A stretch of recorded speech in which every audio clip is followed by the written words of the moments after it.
The long-awaited moment finally arrived. 4 months!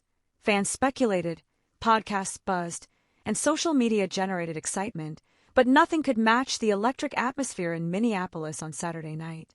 The Grand National Tour, co-headlined by Kendrick Lamar and SZA, officially began, and from the first note to the last, it was more than just a concert.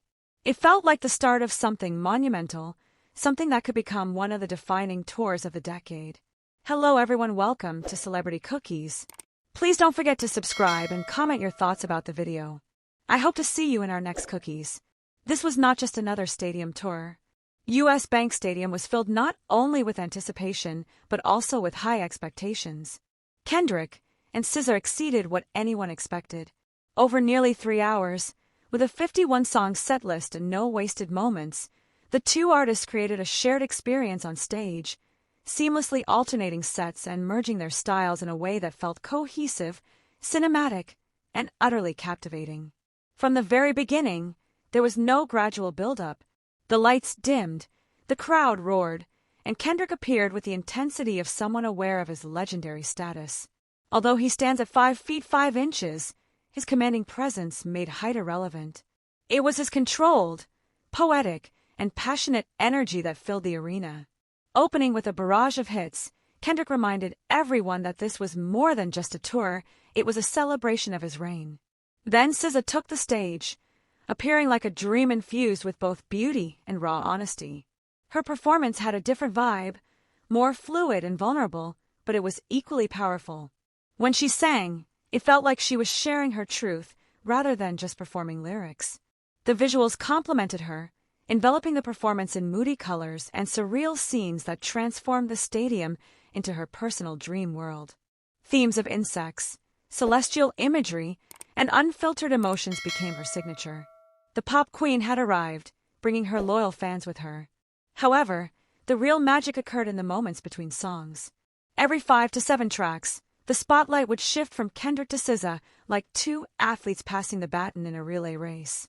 They also collaborated during mini-sets, particularly for Luther, their chart-topping hit on the Billboard Hot 100 for 9 weeks.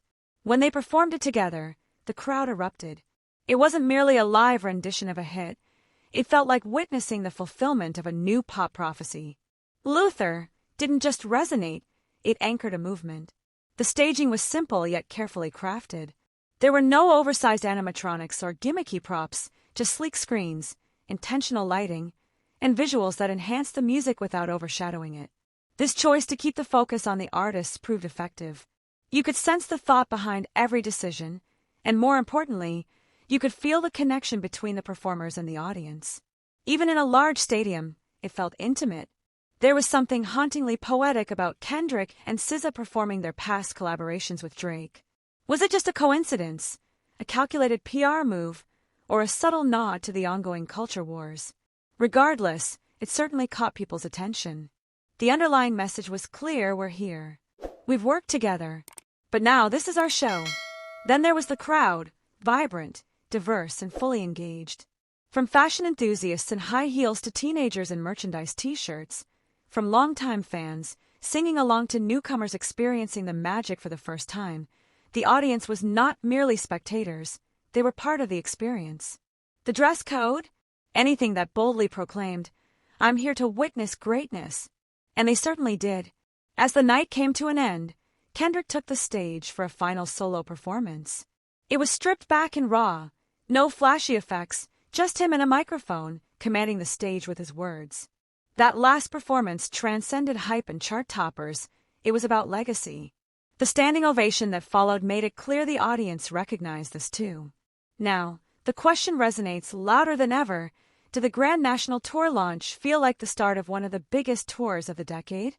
Absolutely. But perhaps it's even more significant than that.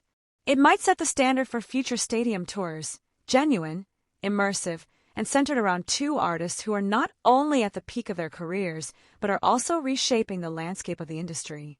One night down, 38 to go. And if the rest of the tour is anything like Minneapolis, we're in for something truly legendary. I'd love to hear your thoughts on this situation, so please share your opinions in the comments. Also, don't forget to like, subscribe, and turn on notifications to stay updated on the story.